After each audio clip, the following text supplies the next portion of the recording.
तो यार, अब तक हमने एनिमेज में हीरोज को डीमंस के खिलाफ लड़ते हुए देखा है और यहाँ तक ओरा फार्मिंग करते हुए भी देखा है। पर अब वक्त आ गया है कि हम कुछ नया देखें, कुछ अलग देखें। मैं आप सभी के सामने रिप्रेजेंट करता हूँ कॉक ओरा फार्मिंग। हाँ, ये सुनने में जितना अजीब लगता है ये उतना ही ज्यादा खास है, क्योंकि इस एनिमे में काफी खूबसूरती से हम अपने रूस्टर को यहाँ पर डीमंस के खिलाफ लड़ता हुआ देखेंगे। और यहाँ तक ये जिस तरीके से ओरा फार्मिंग करता है, आप लोग अपना दिल दे बैठोगे। क्योंकि मेरा सवाल तो यह है कि हम बार बार एक ही तरह के एनिमे क्यों ही देखें, जब हम थोड़े से यूनिक चीजों को भी देख सकते हैं। तो चलो यार शुरू करते हैं हमारी कहानी की शुरुआत। एक अमन बड़े शहर में अचानक से एक खतरनाक डीमन का हमला हो जाता है। एक माँ जो कि बस अपने बेटे को लेकर भागने ही लगती है कि अचानक से उसका पैर फिसलता है और वो जमीन पे गिर जाता। ये इस डीमन के लिए सुनहरा मौका होता है, जिसके बाद वो डीमन बस उस बच्चे को निगलने ही जा रहा होता है कि अचानक से एक लाइटनिंग स्पीड बच्चे को उसके जबड़ों से दूर कर डालती। हाँ दोस्तों, हमें पता चलता है कि उसकी जान असल में एक मुर्गे ने बचाई होती है।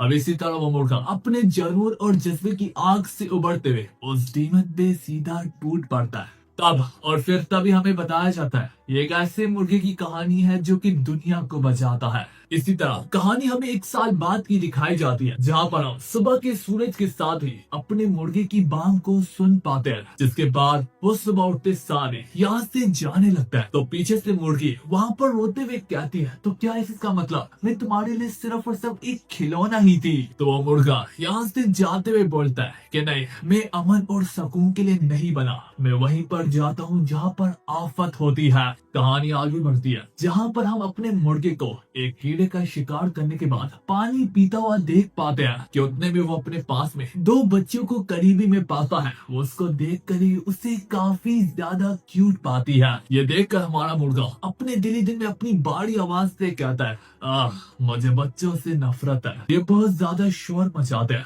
जिसके बाद वो इस मुर्गे को यहाँ पर फ्राइड चिकन खिलाने लगते हैं। हाँ, ये देखकर उस रोस्टर के तो पसीने छूट जाते। इसी समय वहाँ पर कुछ गली के बदमाश बच्चे भी आ जाते, क्योंकि इस रूस्टर को यहाँ से जबरदस्ती पकड़ के ले जाने लगते। और उसी के बगल में एक मोटा सा शख्स होता है। वो कहता है, क्यों ना हम इसे पका के खा ले। ये सुनने की देर होती, हमारा रूस्टर फौरन से छलांग लगा के उनकी कैद से भाग निकलता है। पर वो बच्चे भी यहाँ पर हार मानने के लिए तैयार ही नहीं होते। वो उस रूस्टर का पीछा करने लगते हैं। यूं ही भागते भागते हमारा रूस्टर एक बूढ़े के घर में चला जाता है, जहाँ पर वो बच्चे जब उसे आकर पकड़ने की कोशिश करते हैं तो वो बूढ़ा यहाँ पर फौरन से नाटक करते हुए कहता है कि तुम लोग मेरे रूस्टर को क्यों पकड़ना चाह रहे हो, जिस वजह से वहाँ से बच्चों को मजबूरन जाना पड़ता है। इस पर हमारा रूस्टर अपनी जबान में बुड्ढे से कहता है, तेरा शुक्रिया बुड्ढे, तूने बस मेरी खाल को बचा लिया और इसका एहसान मैं एक दिन जरूर चुकाऊंगा। ना कि सिर्फ इतना, बल्कि वो बूढ़ा यहाँ पर उसे खाने के लिए भी देता है। और खाने को देखकर हमारा मुर्गा टूट पड़ता है। मुर्गा जैसे जैसे खा रहा था, वो नोटिस करता है कि वो बूढ़ा थोड़ा सा परेशान हो रहा है और खफा भी हो रहा है। इसके बाद वो बूढ़ा अपने आप से बातें करते हुए कहता है, हाय,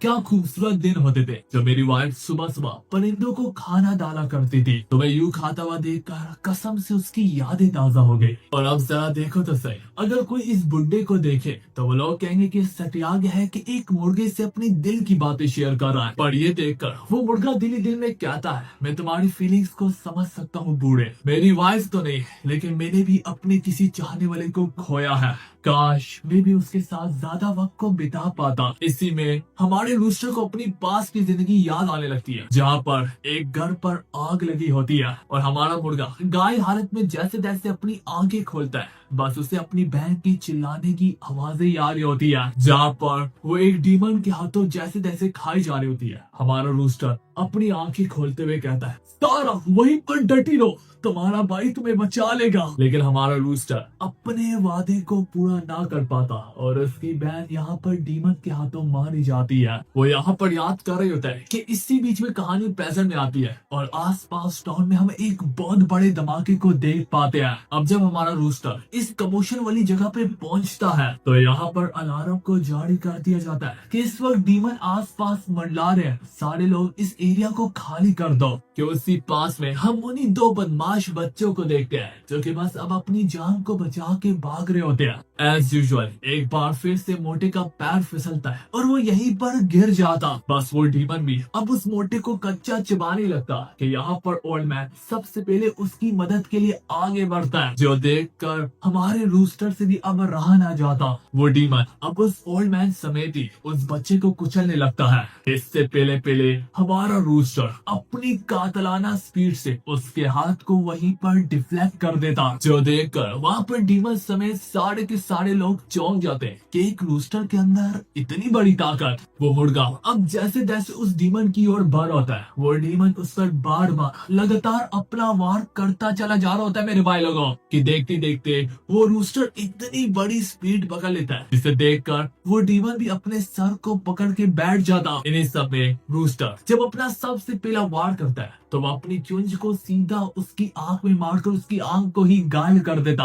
अब जब वो डीमन दर्द से तड़प रहा होता है, ये मुर्गे के लिए काफी होता है कि वो अपनी बांग दे। अब जब वो डीमन दर्द से तड़प रहा होता है, ये लम्हा हमारे मुर्गे के लिए काफी होता है। वो यहाँ पर अपने फिनिशिंग मूव को चार्ज करने लगता है और इसी के साथ वो कुकड़ू कड़ू जोर से चिल्लाता है। उसकी आवाज से एक जानलेवा भीम निकलती है जिसकी वजह से यहाँ तक बच्चों और बूढ़ों को भी अपने कानों पर हाथ रखना पड़ता। ये आवाज उस डीमन के लिए इतनी डरली होती है, लेकिन वो डीमन तो उस आवाज के अंदर फंस चुका था, जिस वजह से उस डीमन का फटने की वजह से वहीं पर काम तमाम हो जाता। देख के वो बूढ़ा कहता है कि 1 मिनट, मैंने इसके बारे में सुना हुआ है, एक बार मैंने टीवी में देखा था कि अगर तुम अपनी आवाज को एक हाई पिच दे दो तो तुम यहाँ तक शीशों को भी तोड़ सकते हो। क्योंकि मुर्गी की आवाज काफी तेज होती है तो उसने इस चीज को मास्टर कर लिया है। पर वो बूढ़ा यही देख कर परेशान होता है, लेकिन मैंने कभी ये नहीं सोचा था कि ये फिनोमिना इस कदर बढ़ सकता है। इसके बाद वो परेशानी से उस मुर्गे को जैसे जैसे देख रहा होता है, हम देख पाते वो मुर्गा वहाँ पर कूल तरीके से खड़ा होकर ओरा फार्मिंग कर रहा होता है। पर जबकि उसके दिमाग में अभी भी वही पल चल रहा होता है कि कैसे उस रोज उसकी सिस्टर डीमन के हाथों मारी गई। वो दर्द उस मुर्गे के ऊपर भारी पड़ने लगता है और उस दौरान हम देख पाते हैं उसके जिस्म में कुछ तो बदलाव होते हैं और इसी के कारण पर वो पहली बार उस हाई पिच फ्रीक्वेंसी वेव को यूज करता है। क्योंकि चाहे भले